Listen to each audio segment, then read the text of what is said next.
Leo tumerudi tukiwa na furaha. Na nasema ninyi mna bahati kama ya mtende. Mnajua ni kwa nini? Sababu siku ya leo firstborn wa kwanza wa United Opposition anazaliwa mlima huu hapa Mbeere North. Naye ako hapa na sisi Bwana Karis. Na una bahati my brother. Sababu leo wewe unapata baraka kutoka kwa Reverend Dorcas who was ordained just yesterday.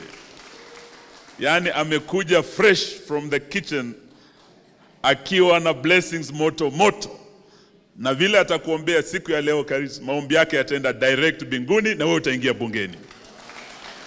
So una bahati, and we are very happy to kick off our campaigns hapa kwa mlima. This is the first joint campaign ya the United Opposition ya Kenya for a United Opposition candidate. Ni mara ya kwanza hapa. Na nataka mjue ya kwamba mimi nilikuwa kwa ile serikali ya Jubilee na Mheshimiwa Uhuru Kenyatta. Dalili ya mvua ni mawingu. Dalili ya ile serikali kwisha na serikali mpya kuundwa, iliundwa kwa by election mlima huu kule Kiambaa.